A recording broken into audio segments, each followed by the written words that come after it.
Welcome to New Wave Jiu-Jitsu Mount Attacks.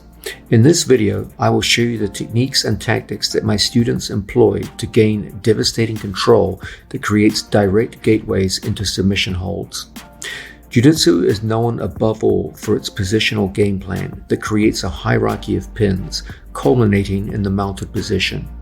From there, the focus switches from position to submission. Because Jiu-Jitsu was originally conceived as a fighting or self-defense style, the assumption was always that striking on the ground would be involved. Under that assumption, the old doctrine of position before submission made perfect sense.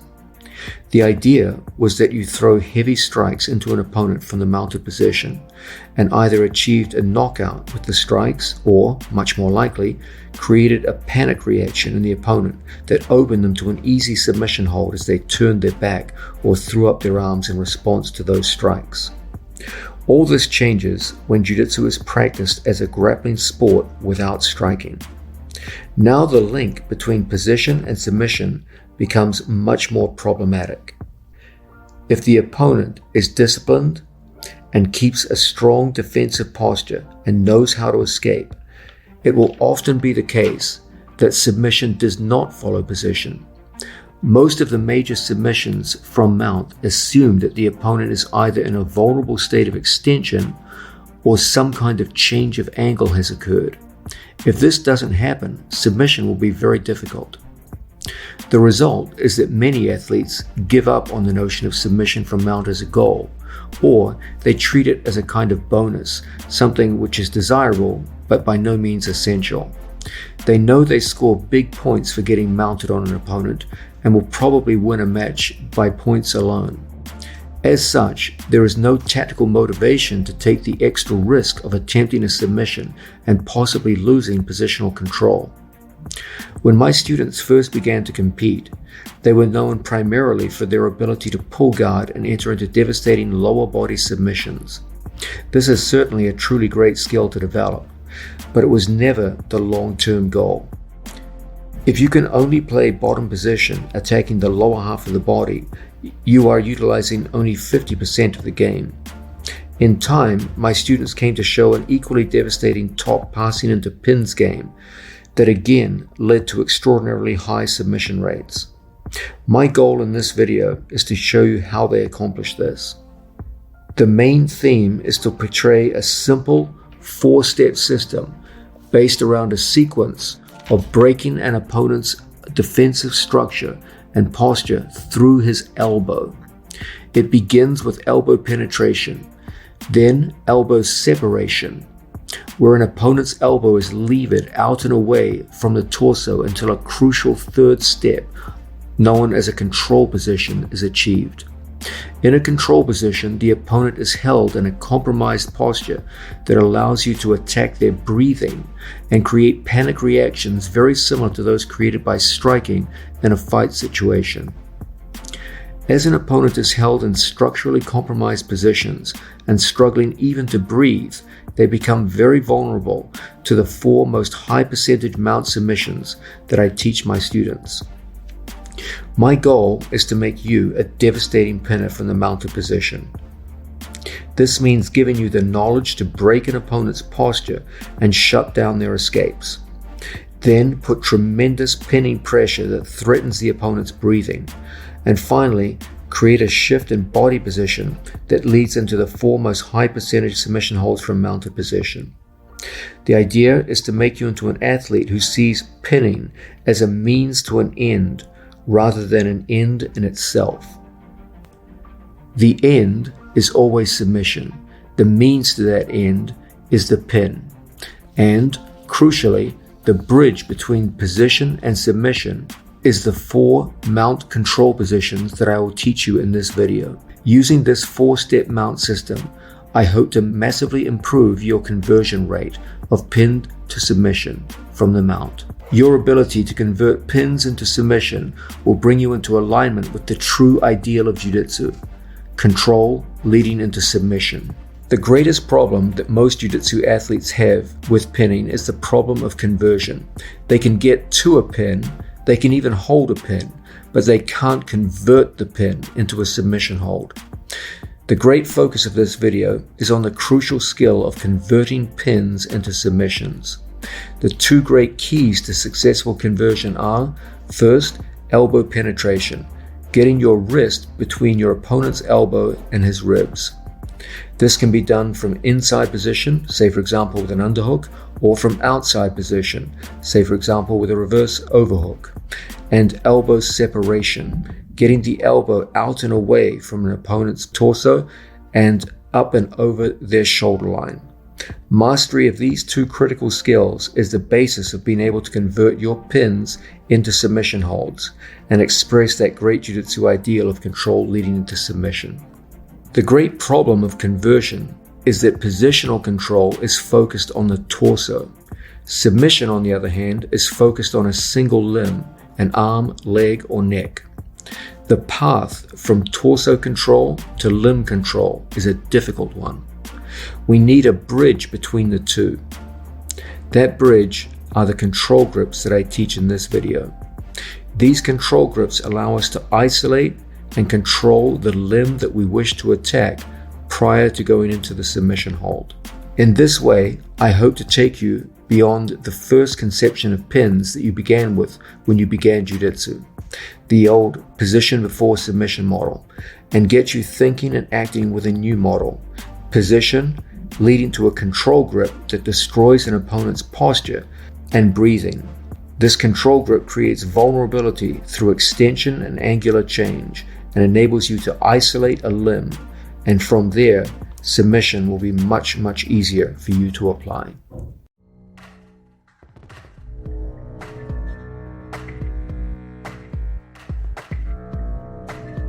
Now it's time for us to start looking at the actual pinning methods of the sport of jiu-jitsu. The more you know about the nature of the game, the more effective you can be within the rules of that game. Plus you're down, champ.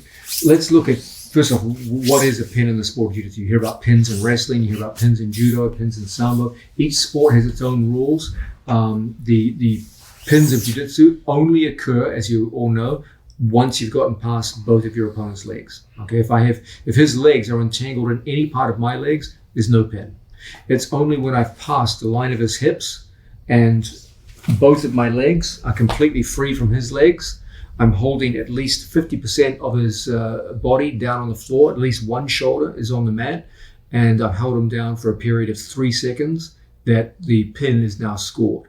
Okay, so the fundamental prerequisite, you got to be completely free of the legs. You have to have some kind of pin that holds at least 50% of his back towards the floor, preferably one of his shoulders. And as a result, if you can hold this for a minimum of 3 seconds, then you have established control, and the pin is there. Now, let's understand right from the start, there are 5 pins in the sport of jiu-jitsu. And those 5 pins are put into 2 separate categories. The 2 categories are pins which are locked with my arms. Okay, so for example, a side pin, my arms form the connection between myself and my opponent. The same is true for north-south pins. In a north-south pin, I work above my training partner's shoulder line, and from here, my arms form the connections to my opponent's body and lock my chest to his chest. Okay, so we have side pins where I'm located between his hip line and his shoulder line, and my arms form the connection to my opponent. And you have north-south pins where I'm located above my training partner's shoulder line, and from here we have connection through my arms to the chest-to-chest positions. Okay, now these stand in contrast to the leg-centered pins. So for example, knee on belly. I can have no hands on my opponent and I will still score from here because my leg has connection to his body. Okay. Mounted position. I can have no hands on my opponent's body, but just the connection of my legs scores the points. The rear mounted position. Again, I can have no hands on my opponent and I will still score here, just because my legs are connected to my opponent's hips. Okay, so we have 5 pins in the sport of jiu-jitsu: side, north, south, knee on belly, mount, and rear mount. 2 of them, the connection is through the arms. 3 of them, the primary connection is through the legs. Understand something right from the start. Only the leg-centered pins score in the sport of jiu-jitsu. The arm-centered pins do not score. You score nothing for side control. This scores no points. You pass someone's guard, that scores. The act of passing is scored, but the act of side control is not scored. This is a common misunderstanding. Same with north-south. North-south scores 0 in the sport of jiu-jitsu. The mounted pin scores the maximum, 4 points. Rear mount scores maximum, 4 points. And knee on belly scores 2. A question for you. Why do the leg-centered pins of jiu-jitsu score and the arm-centered pins do not? Is that just an accident? No, of course not. This is all thought through many years ago by the people who've created the framework of Brazilian jiu-jitsu and made it distinct from the old Japanese styles of jiu-jitsu. The idea is simple. If I connect to my opponent through my legs, what does that do? It leaves my arms free. And if my arms are free in a fight situation, you can strike with them. If I'm across my training partner's side, my arms are concerned with connection to my opponent. And so it's more difficult for me to use my hands and elbows to strike my opponent.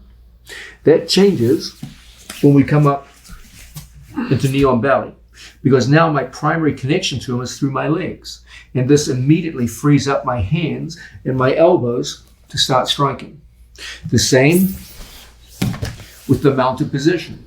Because my legs are the primary connection to my opponent, my hands are free. And from here, this is a situation where you can go in and score with elbows and fists. With rear mount, because my primary connection to my opponent is through the legs, there's strong striking possibilities from here, and my hands are free to engage in strangulation. Okay, so because my hands are free, they can be involved in striking and strangles. The idea behind pins in jiu-jitsu is very simple to understand. Jiu-jitsu was created, its original intention was as a form of self-defense or a fighting style of grappling, which of course involves striking on the ground. The idea behind the pins of jiu-jitsu is that leg-centered pins, where your legs ride and control your opponent, free up your hands for elbow striking and punching. As opposed to north-south and side control, where your arms were preoccupied with holding your opponent, it wasn't so good for striking with hands and elbows. Now, I believe that the modern sport of mixed martial arts has shown pretty conclusively that side control, north-south, and other pins that involve primarily hand connection can in fact be extremely powerful striking positions. I do believe that the traditional theoretical insights of jiu-jitsu pins has been changed somewhat by the modern sport of mixed martial arts. But that's an interesting debate in itself. What can't be denied is that the fact that the legs form the primary connection to your opponent does mean you have freed hands and elbows to strike people, and it is a very, very effective way of building pins into fisticuffs on the ground. That cannot be denied. So the mounted position, knee on belly, rear mount, these really are good positions to hit and submit opponents from. Now, with that in mind, let's quickly summarize what we've said about the classic pins of jiu-jitsu. The basic idea is that jiu-jitsu as a martial art began with the idea that striking and grappling would be combined. So that the whole appeal of pinning is that you could hold people down with your legs while striking them with your elbows and hands. Okay? And arm-centered pinning methods it was believed were not particularly good for this because the hands and arms were used for connection. Now, the modern sport of mixed martial arts has shown there, in fact, are quite a few methods for controlling someone from side control where you can free up your body for striking. But that's an interesting debate. We'll cover that more when we look at mixed martial arts videos in the future. But what is undeniable is that other pins focused on the legs, say for example, mounted pins, where the primary connection to my opponent is through my legs, create distance and freedom in the hands and elbows, where you can do terrifying damage to an opponent. Okay, much more so perhaps than classic side or north-south pins can. Thank you, Pastor. So that's the basic idea behind the classical approach to pinning in jiu-jitsu. 5 pins, 2 of them are arm-centered, and 3 of them are leg-centered. Only those that primarily connect to the opponent through the legs score. The others are considered valuable, but they do not score.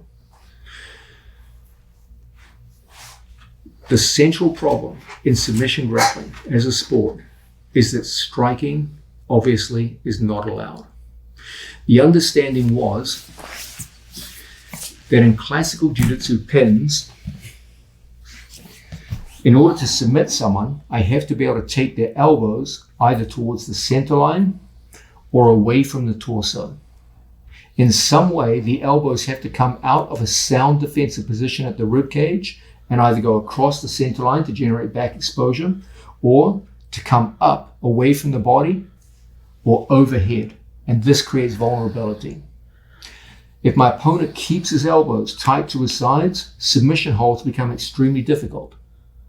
But striking becomes extremely easy. So what do you think an opponent's going to do when you start striking from these positions? They're going to start doing what human nature has made them do since the dawn of time. They're going to try to protect themselves. Okay? Once you start the action of striking on people from here, you get these crazy defensive reactions where the elbows start coming across the center line, the hands start extending, and suddenly the submission holds become pretty damn easy because the guy's trying to protect himself. Okay? And in situations like this, it's striking which sets up the attacks and control of your opponent's elbows. If he keeps his elbows in a disciplined defensive position, it's so easy to go into striking. So of course, he goes in to protect himself. Of course, he starts pushing on the body to try and stop your various strikes. Okay, it's human nature. And that's what makes him vulnerable in the classical sense. But now you're in a submission grappling context. There's no striking. So now, this is where things start getting interesting. Without strikes, how are you going to get that elbow to go across the center line? How are you going to get that elbow to go over the shoulder line? How are you going to get that elbow to extend out and away from the body? That's going to be a real trick. Because if your opponent's skilled and disciplined, he's going to keep his elbows in a sound defensive position down here by the ribs. And you can't do the classic method of striking in the face. It's going to get you disqualified immediately. So now the content of this video is all about how we're going to take these elbows out of position. How we're going to get one across the center line and get back exposure, or karagatame, arm triangles. How are we going to get elbows going over the shoulder so we can go into arm bars? How are we going to get people up on one shoulder with an arm up in a dorsal position so we can go into kimuras and arm bars, etc., etc. That's the primary problem of pinning in jiu-jitsu. Jiu-jitsu as a martial art began on the understanding that pinning was tied to striking. And striking is an easy way to get someone's defensive arms out of position because they desperately try to protect their faces under pressure of being struck. But you take away striking, and now you need a whole new system to manipulate those elbows, to get them across the center line, above the shoulder line, away from the torso. And so much of this video is built around the tricks of the trade that you will need to get these elbows under your control without striking. And that's going to be one of the major topics of this video. It's It's time for us to start to deepen our understanding of the nature and mechanics of pinning in the sport of jiu-jitsu. We've seen that tactically, pinning in jiu-jitsu is about getting past your opponent's legs. But at some point, we're going to start talking about immobilization, because at some point, we're going to hold people down on the ground and restrict their movement. You'll never stop their movement. That's an important point that we'll look at very shortly, but you can restrict their movement. And that's all you need to do in the sport of jiu-jitsu in order to start scoring, and most importantly, to start submitting people. Now, when most people think about pinning, they think about putting body weight onto people, okay? They think about the idea of holding someone down with body weight, like so. And to a large degree, that is definitely a big part of pinning, okay? But please understand that it is not the be-all and end-all of pinning, nor is it even the most important part of pinning. Your body weight definitely does play a role in pinning. There's a reason why heavyweights can usually pin lightweights fairly easily. But it is not the most important part. The most important part of pinning is the idea of creating obstacles around your opponent's body. These obstacles, combined with body weight, are what restricts motion and makes it difficult for an opponent to escape from you. It is my contention that the obstacles placed around the body play a more important role than the body weight pressing down. That's why if a small person knows what they're doing and knows how to position themselves, they can hold down a bigger person. It's not just about body weight. Now, if you look at Placido just on his back here with no obstacles around his body, you will see that Placido can in fact move pretty damn efficiently from his back. Let's see shrimping, for example. Now let's see scissoring up to your knees. And you will see that our training partner moves pretty effectively from bottom position. Okay, that's why bottom position in jiu-jitsu can be a very effective way to fight. All that starts to change when you start to put immobilizing wedges or obstacles around your opponent's body. And these wedges or obstacles or blocks, as it were, can do more to restrict your opponent's movement than your body weight can. Okay, let's do a simple experiment here. Here's a collection of 3 simple wedges which we can place around our training partner's body. Let's say, for example, I just took one wedge and just put it here underneath Placido's hip. Okay, so there is no body weight on top of Placido. There is just one wedge here at the training partner's hip. If Placido tried to shrimp into me, he is now going up an inclined plane, and he suddenly finds it substantially more difficult than if the wedge was not there. Now he moves very freely. Now we place the wedge underneath his hips, and when Placido goes to move, now he has to go up an inclined plane. He has to work much harder, okay? And as a result, he gets slowed down. He can still move, but he's slowed down. Now we take a second wedge, and we place it in on the other side. If you just lift your arms, Placido, so up into the sky, so that people can see the 2 wedges around. Arms back down. Now, when Placido goes to move now, there is no body weight on Placido, and suddenly his hips are locked in place far more effectively than before. He can still move, but it's dramatically restrained movement. Have to work harder. Yes. Now, if we place a wedge underneath the shoulders and a wedge over here, again, there is no body weight on Placido. Okay? Now when he goes to move, it's even harder still. So you can see what's happening here. As we put these wedges around our opponent's body, even though there is literally 0 body weight on Placido, his movement has become restricted. If we had these wedges in place, and at the same time, we start to put body weight on top of them. Now when he goes to move, oh yeah, that's challenging. It's very, very difficult, okay? So you can see how pinning takes place. It is first and foremost a series of wedges, obstacles, or blocks placed at strategic points around the human body, usually around the shoulders and the hips. Sometimes the head and shoulders and the hips. These obstacles are the primary force behind your pinning. Body weight holds them in place. But the majority of the work is done by these, in this case, wedges, okay? Now your body, because of its shape, never forms a completely perfect wedge, but it doesn't have to. It just has to form a decent wedge. Sometimes it's not even a wedge, it's just literally a block or an obstacle. I use the word wedges to describe all of them, but in some cases, your body's not functioning as a true inclined plane. It's just functioning as a block. So call it what you want, wedge, block, obstacle, whatever you want. So for example, if I took Placido's hip and I put my forearm underneath it, my forearm forms a kind of quasi wedge underneath like so. My bicep and forearm underneath here forms two wedges. 1, 2, it's like so. So when Placido goes to move around, it's very, very difficult. Now I add my right knee as a wedge on the near hip. When he goes to move around, Challenging again. difficult, okay? And we've formed those wedges through our forearms and our knees, those blocks, those obstacles around the body. And so with very little body weight involved on your opponent, just enough body weight to hold the wedges in place, you can make life absolutely miserable for the guy on bottom. Please remember, guys, the primary element behind your wedges is the idea of, behind your pinning is the idea of these wedges, obstacles, placed around strategic points of the body. The two primary points of the body are the hip line and the shoulder line.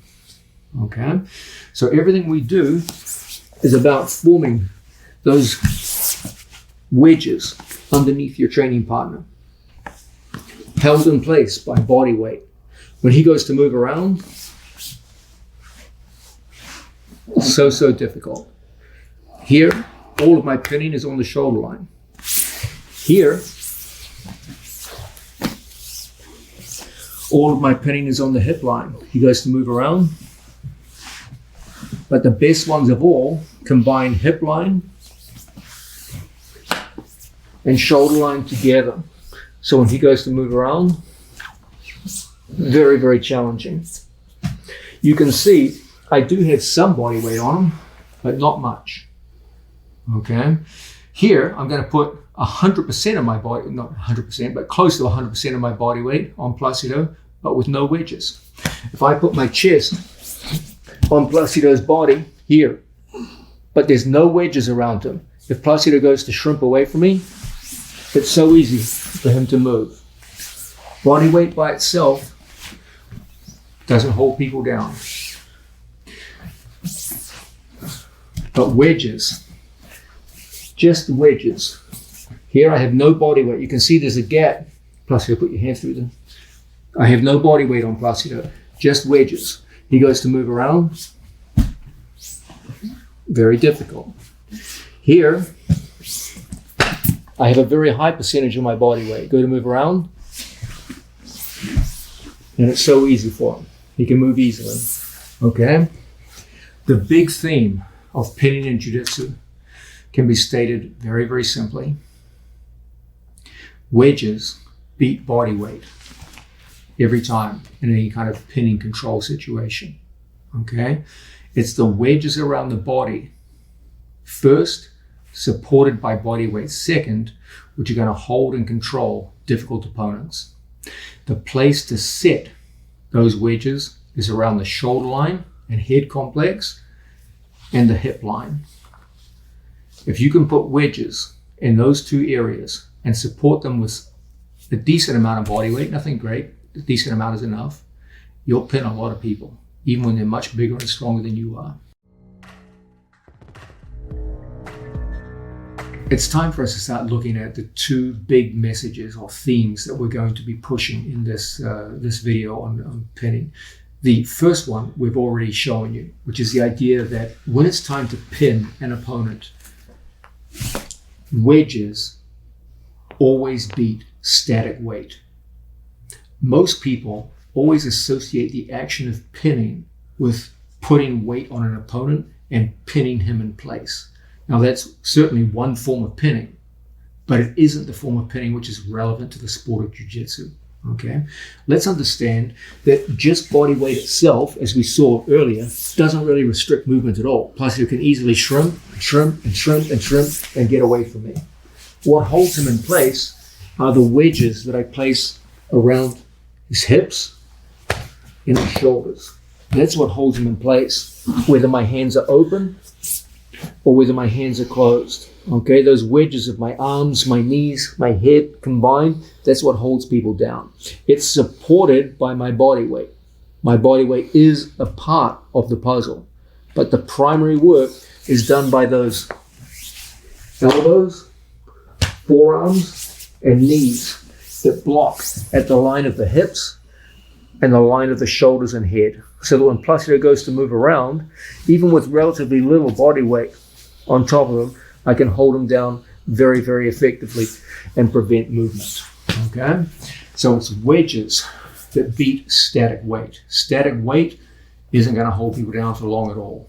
But wedges supported by an auxiliary weight will hold someone down for long periods of time. But guys, please understand the big second theme. Weight and wedges can only hold down a determined, skillful opponent for so long. The idea in jiu-jitsu is not to pin someone in place static for long periods of time. That doesn't score in jiu-jitsu, and it doesn't lead into submissions. In the sport of judo, you're expected to hold someone down for a period of time. And as long as you do that, you can win the match. In the sport of wrestling, you're expected to touch your opponent's shoulders on the mat. And that will end the match in the sport of wrestling. But in the sport of jiu-jitsu, just holding someone down will never end a match. In fact, if I hold someone down in a position like this, I score nothing. I'm not advancing towards anything. I'm not advancing towards a positional score, and I'm not advancing towards a submission.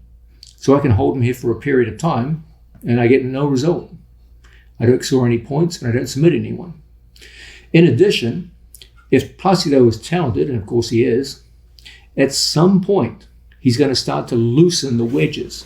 He's going to start dropping elbows inside. And even though I'm holding on as tight as I can feel it getting inside my wedges. And now as he continues to fight, I'm holding on until eventually it's gone. And just the action of holding people, well, you can immobilize someone for 10 seconds, 20 seconds, 30 seconds, a minute, 2 minutes. But at some point, if that guy underneath you knows what he's doing and has any skills, he's going to break your pin. And that's when we get to the big second theme of new wave pinning. This is the idea that movement always beats static immobilization. You want to use movement to beat your opponent. When I'm on top of someone in side control, we'll change the angle a little bit, Placido. Let's say, for example, one of my wedges is my knee set at my training partner's hip. From Placido's perspective, at some point, he's going to want to get his knees inside my wedge. So here, I'm holding Placido in place. If he gets his knee inside my hip, that's a problem. And if I remain static in this situation, eventually, as Placido keeps working, eventually, he's going to break inside all those wedges and put me back in guard. Now let's contrast that with the use of movement. Facing that one. Yeah. So, Placido starts to bring his knee inside my hip. And from here, I switch out and bring my knee underneath. And I come back to where I was. He goes to bring his knee inside my hip. Instead of staying static, whereas he fights and fights, I'm going to lose here. As he fights, I turn my hips out and beat his knee and come back. This time, as he brings the knee inside, I switch my arm grips. I bring my hand inside his knee. As he goes to put me back in guard, I sit out and beat the knee and come back. And now I place my hand as a wedge down here on the floor. So when he goes to put me back in guard, I've wedged him out. He can't do it. Now I feel him taking an underhook. My opponent starts to work his arm into an underhook position.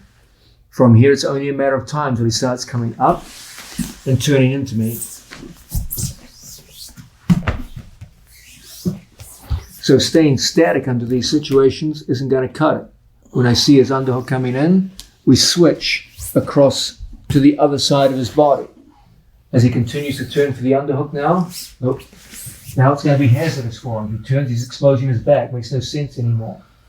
So now he has to turn back in and face me, but we're blocking here at the hip. So when he goes to put his back in guard, he's blocked out.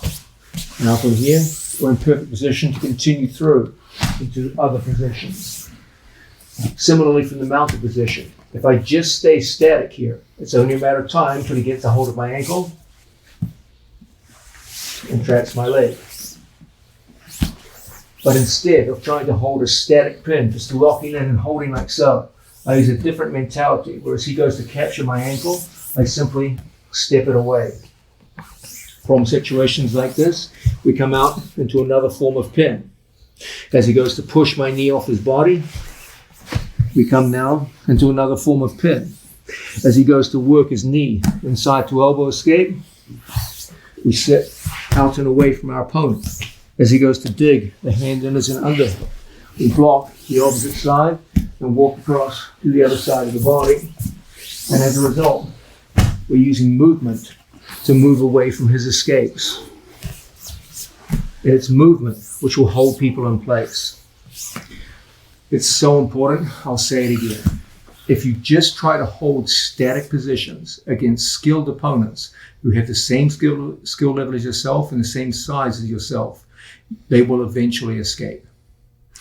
Holding static pins in the long run is a losing gambit.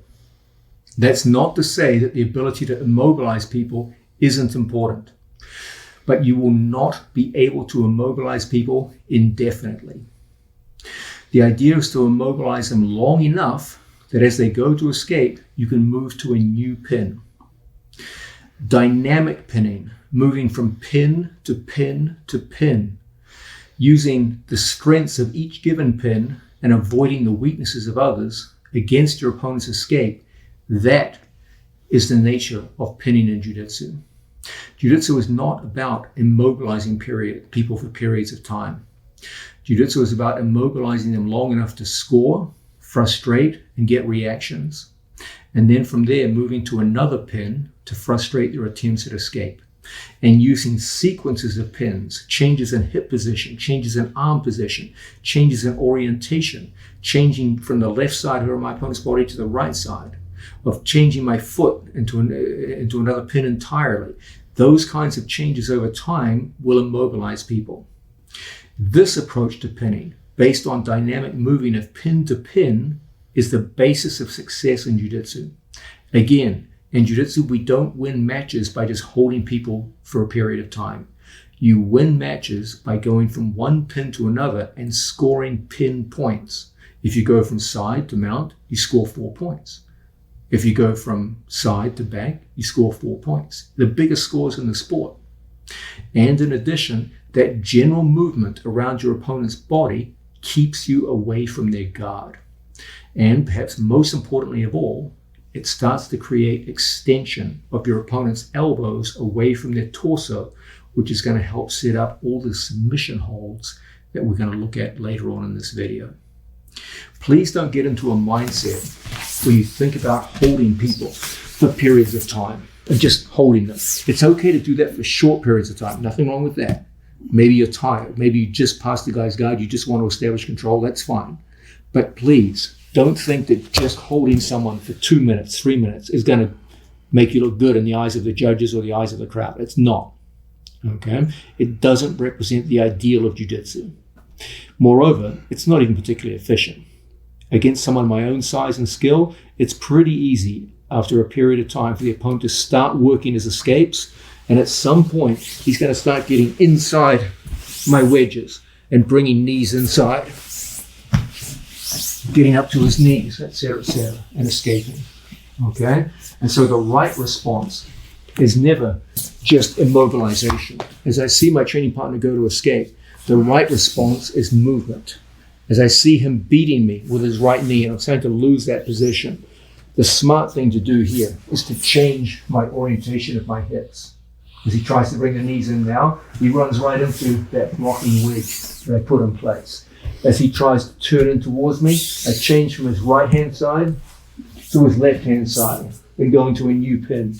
Okay? As he tries to turn back and face me, I move across into a scoring pin. As he tries to trap my foot, I deny the foot to him and go into another scoring pin. As he tries to work and escape on this side, we can make transitions into submission holds and other forms of scoring pin. Okay, and it's this kind of dynamic movement from pin to pin and pin to submission that creates winning jiu-jitsu.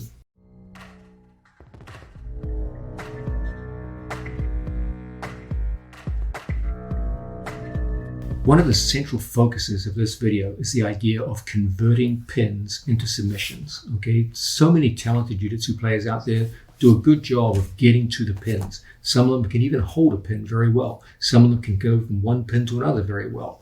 But the rate of conversion from pin to submission in jiu-jitsu overall is actually pretty weak. And one of the big themes of this video is how we're going to take you to be an athlete who converts your pins to your submissions reliably and does a really good job of it.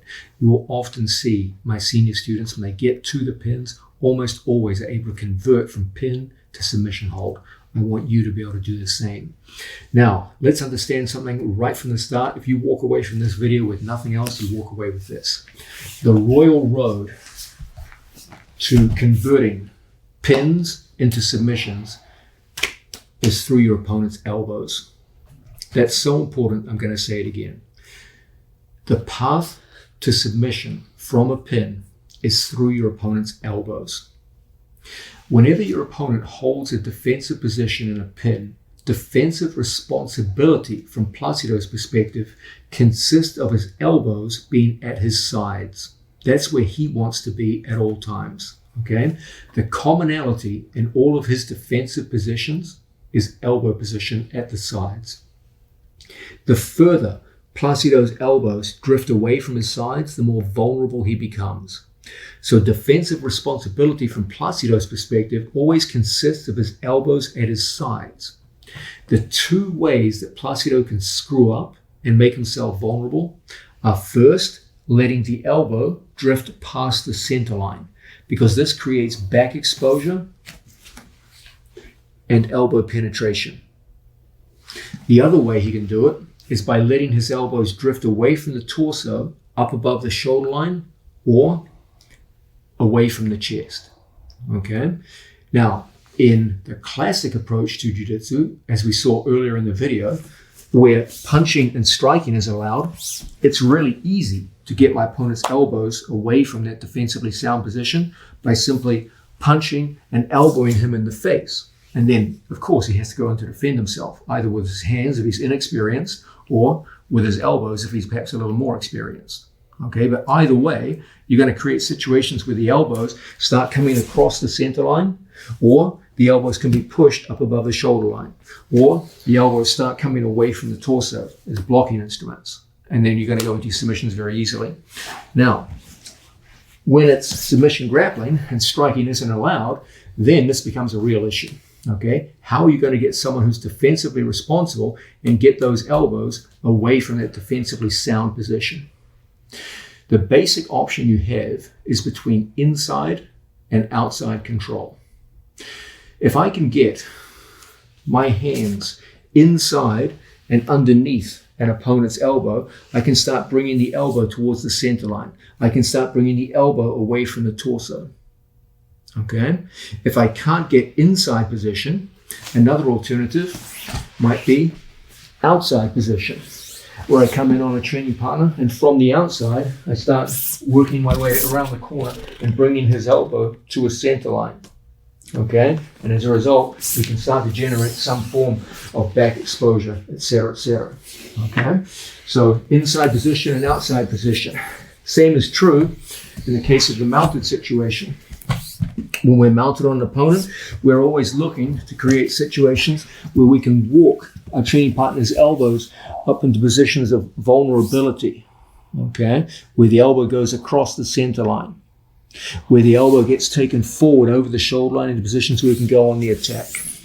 The commonality in all of these attacks is through your opponent's elbows, okay? Whether I'm side or whether I'm mounted. I'll say it again, the path of conversion from pin to submission is through your opponent's elbows. This will be a constant theme that we look at throughout this video. Constantly ask yourself, what can I do to get my opponent's elbows out and away from the torso? And the more we can get the elbows out and away from the torso or across the center line, the more you're going to be able to convert from pin to submission. A huge part of the content of the rest of this video is going to be exactly that. Looking at how we as athletes from both mount and side position can take our opponent's elbow out of a defensively sound position close to the sides into defensively weak positions with elbows going across the center line or above the shoulder line or away from the chest. And if we can do this, you can make a very, very high rate of conversion from pin to submission. Now, when we go to work from pins, trying to convert them from a pin situation to a submission situation, you'll always hear me talking about the two keys to conversion, okay? I've spoken about this already, but I just want to make it crystal clear so there's just no ambiguity here, and it gives you a good sense of direction for the rest of the video. First key to converting pins to submission holds is elbow penetration. Let's talk about exactly what that is. Elbow penetration refers to situations where I penetrate underneath my training partner's elbow and get my wrist between his elbow and his ribs. Okay, that's very simple, but let's restate it so you know exactly what I talk about whenever I talk about elbow penetration. Okay, I want to penetrate with my wrist under an elbow and get my wrist between his upper arm and his rib cage. If I can do this, it creates very, very strong controls over my opponent. So when he tries to take his elbow back, it's very, very difficult.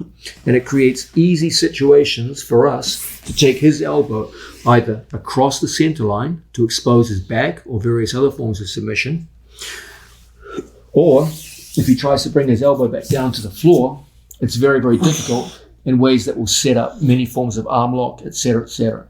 Okay? So elbow penetration is the first great key. So that involves me taking my wrist and going underneath my training partner's elbow and then placing my elbow as a wedge between his bicep and his rib cage. Then the application of my body weight takes his elbow across the center line and controls it. Okay? That's one form of control. Another form of control involves inside control, where again, my hand penetrates underneath, so the wrist gets underneath the elbow and draws it away from my training partner's rib cage and brings the elbow towards the center line. Okay? This is going to create all kinds of methods by which we can start to control our opponent, generate back exposure on the far side, generate arm exposure on the near side. Okay?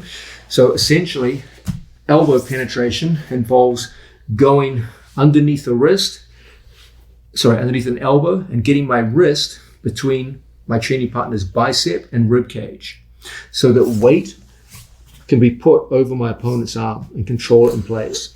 It can be done from outside position or it can be done from inside position. Same thing, my wrist between his bicep and his rib cage offers the control that I want and the lever that I need to be able to apply body weight onto an opponent and get substantial control. So that's elbow penetration. Okay. Now, the next and second key to converting pins into submission is elbow separation. Okay, what's the difference between elbow penetration and elbow separation? Elbow penetration is all about the wrist coming into a winning position, penetrating under the elbow and getting between the bicep and the rib cage. Elbow separation is the act of separating the elbow from the torso, which might mean taking it directly away. That's easy on beginners, but very hard on good athletes. Taking the elbow above the shoulder line, away from the torso. That's the one we prefer most of all from the mounted position. or taking the elbow away from the side and across the center line.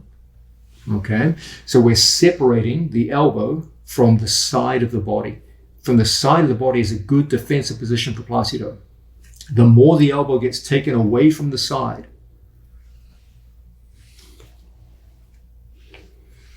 the more vulnerable he becomes. Okay, so elbow penetration refers to my wrist penetrating underneath his elbow.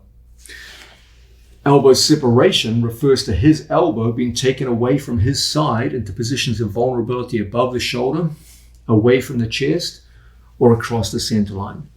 Your whole goal and the two keys of conversion are to penetrate under the elbow and then separate the elbow from the torso. Okay, that's so important. I'm going to say it again.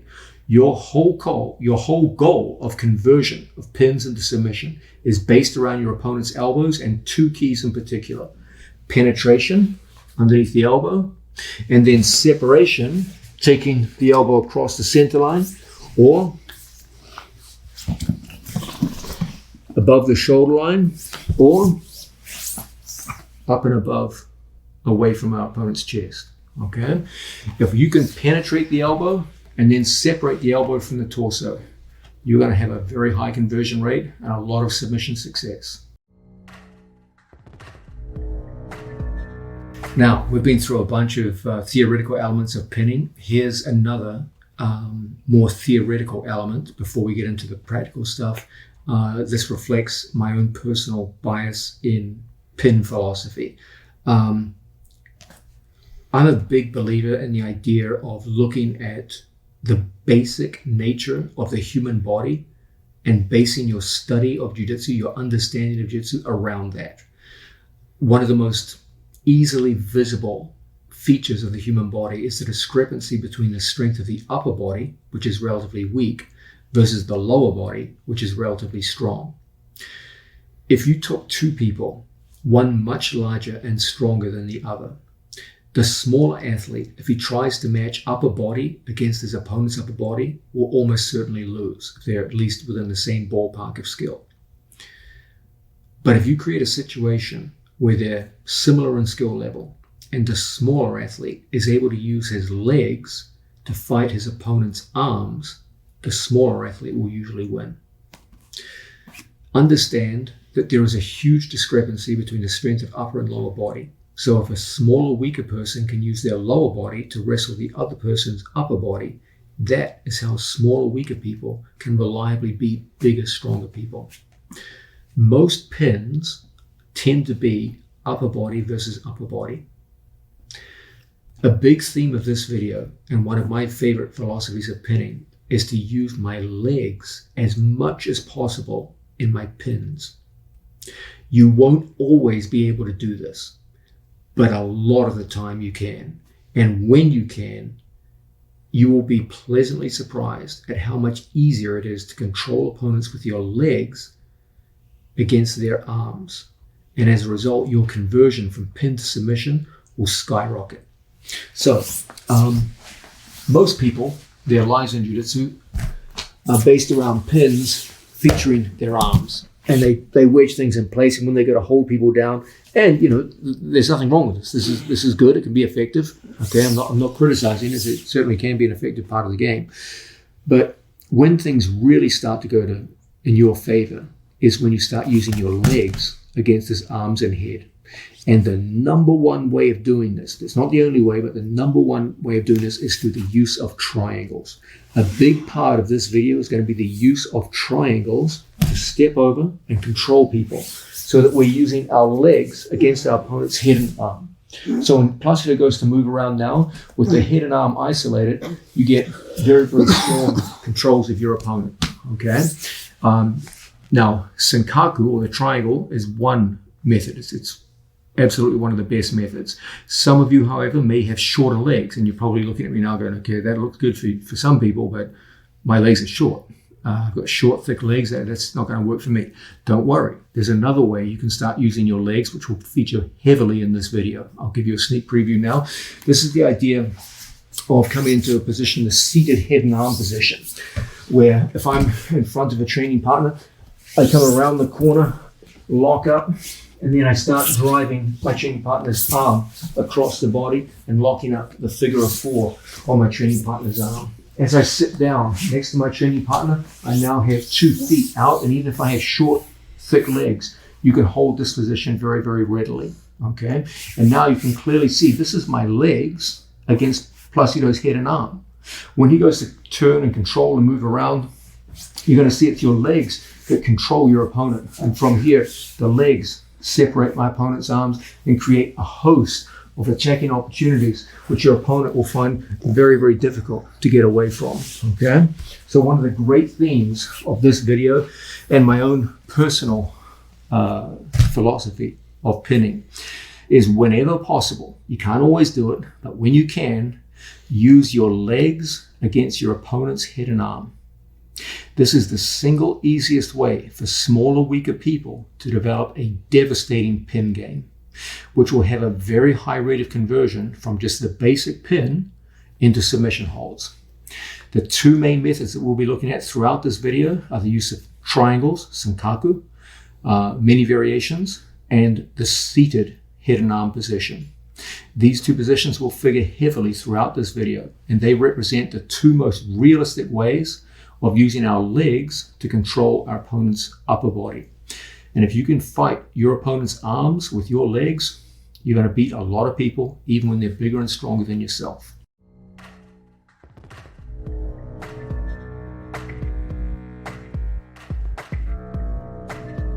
My goal in this video is to make all of you extremely effective in attacking from mounted position with no gi.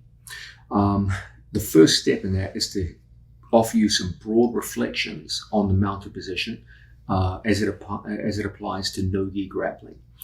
There's a general consensus in the jiu-jitsu world that the mounted position is primarily a fighting position. Okay, the whole idea of getting mounted is to create a situation where you can control your opponent with your legs and create separation between your chest and his chest so that you can punch with effect. Okay, that was the original intention behind the mounted position. And so in submission grappling, where there's no punching, there's a widespread belief that the mount is not particularly important for the purposes of submission grappling, especially in situations where you don't score points. I want to change your mind about this. It's my earnest belief that the mounted position is absolutely a goal you should be looking to attain, even if there were no points for attaining it, and even if there are no punches involved and it's just pure grappling. First, let's try to understand why a lot of people believe that the mounted position is not particularly useful in submission grappling. Okay, if we're mounted on an opponent, there's a bunch of things that will soon become obvious to you. The mount is not the most stable position in grappling. Okay, it can be very stable if you know what you're doing, but I think many people would agree that north-south positions and side control positions are inherently more stable for most people to be able to use. Okay, there's a reason for that. My body is lined up with my training partner, which means that my center of gravity is more or less directly over my opponent's center of gravity. So if there's any errors on my part where I enable an opponent to trap an arm and bring his elbow to his side, I'm going to feel that and get bridged over into bottom position. In addition, my feet are very close to my opponent's feet. So if he does a good job of keeping his elbow in close to his body, he can often access my feet and ultimately look to put me back in some form of guard position. Okay. Now, I think it's fair to say that when many people start their submission grappling journey, they often end up on the receiving end of these 2 moves, the elbow escape and the bridge. And as a result, there's an understandable frustration. And then they go to side control, and they find that opponents no longer can bridge them over because your body is now perpendicular to them instead of parallel. It's much, much harder. It's not impossible for someone to bridge you over from side control, but it is considerably more difficult because my center of gravity is no longer over their center of gravity. So when Placido goes to bridge away to a given side, it's much more difficult to move me. Now, my feet also are much further away from my opponent. So now when he goes to elbow escape, he's got to go through my hip. And when he tries to go through the hip, it's relatively easy for us to turn our hips away from him. I have mobility in my lower body. When I'm mounted, I have no mobility in my lower body because my knees are pinching around my opponent's body. So when he goes to elbow escape, he can usually trap my feet quite easily. But when I'm in side positions, my feet can move at will. So when he goes after my hip with an elbow escape, I can always just move away from my training partner's legs and reposition myself. And so many developing athletes start to develop this belief that the side control is much easier to hold on to and is inherently more stable than the mounted position. In addition, there's a wider array of submission moves that you can use from side control than there are from the mount. And so ultimately, many people start getting frustrated with the mounted position. And so in submission grappling, you'll often see people just ignore it as a position. That's unfortunate. And what I'm going to offer you now is a reflection that I, as a coach, often point out to developing students with regards to the mounted position. The two greatest grapplers that I ever saw in my life were Gordon Ryan and Roger Gracie. And both of them made heavy use of the mounted position, even in situations where it was understood there was no points involved and they were hunting actively for submission holds, no punching. You've got to ask yourself, why is that the case? Why did the two best of all time go out of their way to emphasize the mounted position, even in situations where there was no striking, while the rest of the jiu-jitsu community tended to shy away from the mounted position in submission grappling? The two best went directly towards it and made it the centerpiece of their top game. The reason is simple. Both of those athletes were coached to fight their opponent at the elbows. They did it in different ways and in different contexts. I'll be showing you, of course, the method used by Gordon Ryan. But both of them made the elbow and the defeat of their opponent's elbow the centerpiece of their mounted game. And as a result, they were able to get performance from the mounted position the rest of the jiu-jitsu community could only dream about. My goal in this video is to show you exactly how you can develop this insight based around your opponent's elbow as the centerpiece of why you can become a devastating mounted pinner in submission grappling.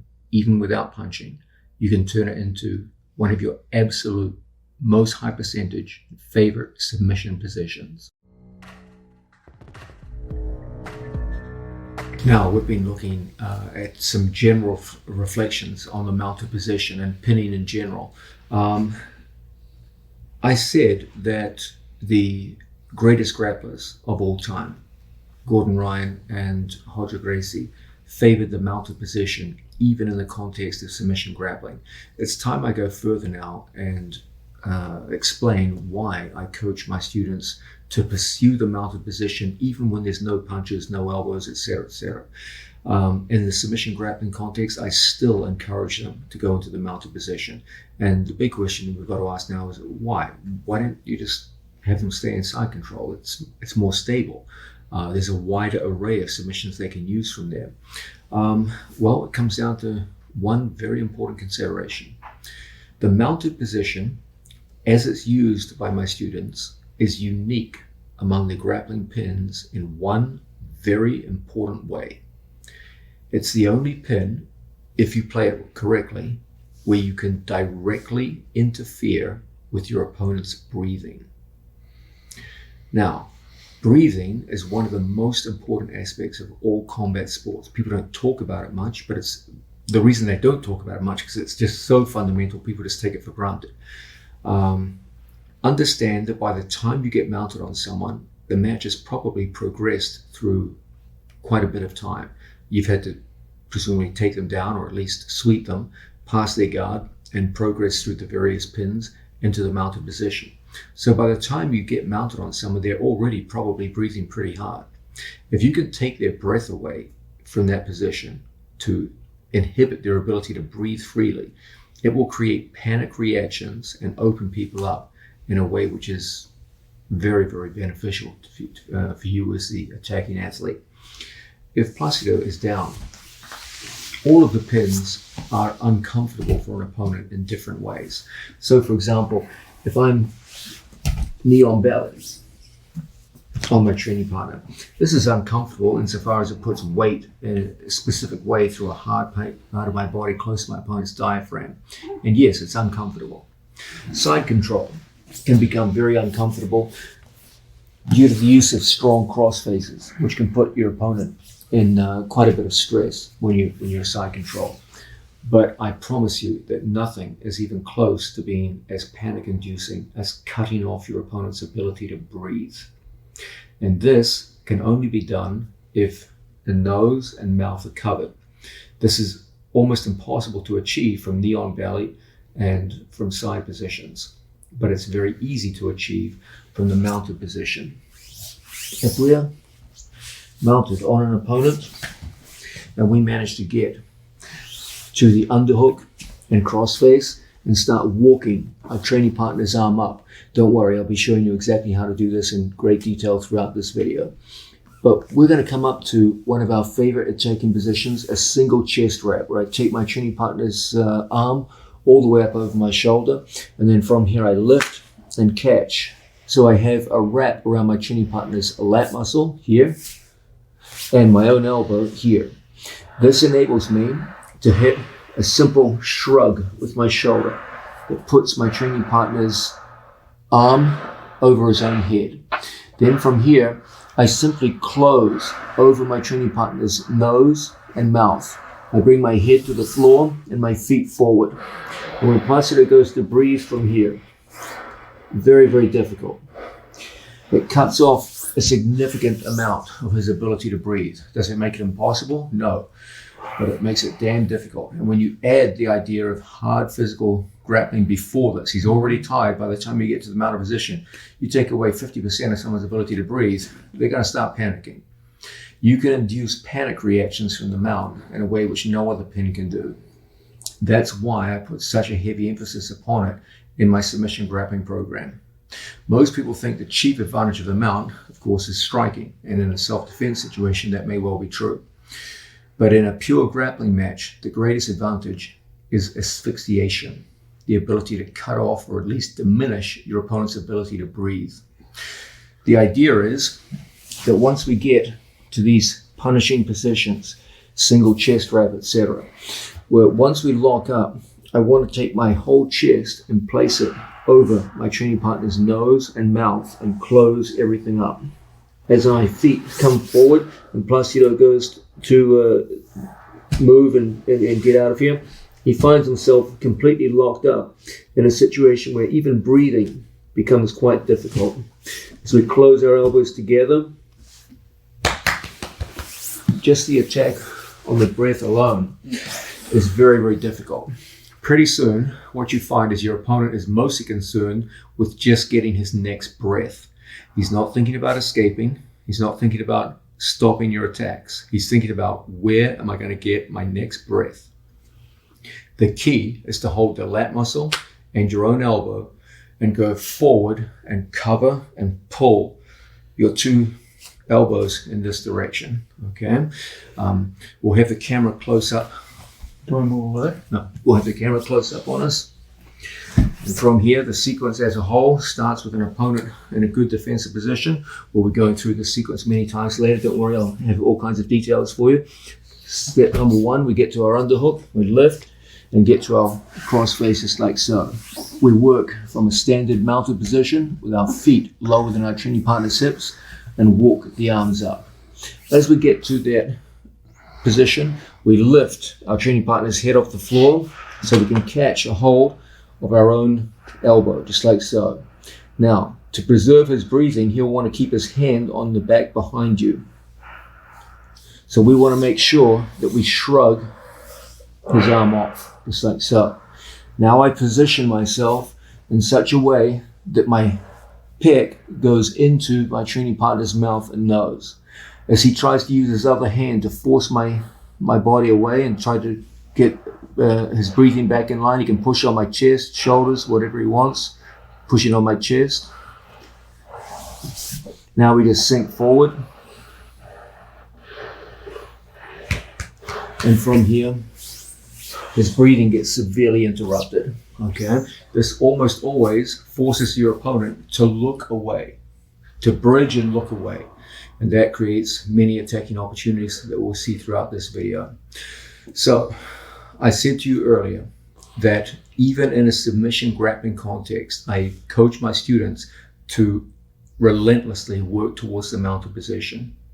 And now you see the reason why. Because the mount is unique among the various pins of jiu-jitsu insofar as you can realistically cut off your opponent's breathing, or at the very least, make it very, very difficult for them to do so. It is unique among the various pins in this regard.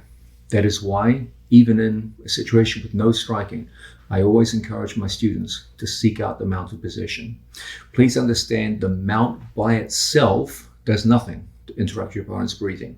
It's the mount plus the control grip, in this case the single chest wrap, which we'll be spending a lot of time on throughout this video, which enables you to do it. So you have to go the extra distance beyond just getting mounted. You have to use the step-by-step sequences that I will explain throughout this video to get to that single chest wrap position and place the expanse of your chest over your opponent's nose and mouth. So that as their breathing gets interrupted, they have to go into more and more frantic defensive operations. They basically stop thinking about escaping the position. They basically stop thinking about how to hold themselves, to protect themselves, and all their focus becomes on getting their next breath. If you can put people into that framework or that frame of mind, you're going to win a lot of matches from mounted position.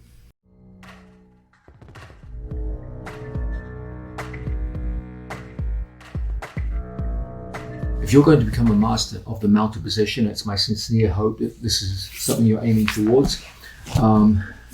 You're going to have to understand the central problems of the mounted position. You'll understand that everything I show you in this video is an attempt to get around and solve those central problems. By far and away, the most important problem of the mounted position is your opponent's elbow position. His defensively responsible elbow position is his elbows at his ribs by his side. The more he can keep his elbows in these sound positions, the stronger he will be, and the more difficult it will be for me to break down his defenses. When his elbows start coming across the center line, that's a problem for him. When his elbows start getting taken up over the shoulder line, that's a problem for him. So this is where he wants to be at all times. There's a physiological fact about humans which proves to be very difficult and problematic for the person who's attacking from mounted position. Plus, if you just stand in front of me, this is the idea of the immovable elbow. When a human being takes their elbow to their sides, this is one of the strongest structural positions for humans to take. If we link hands, and here like so, Placido goes to lift me off the floor,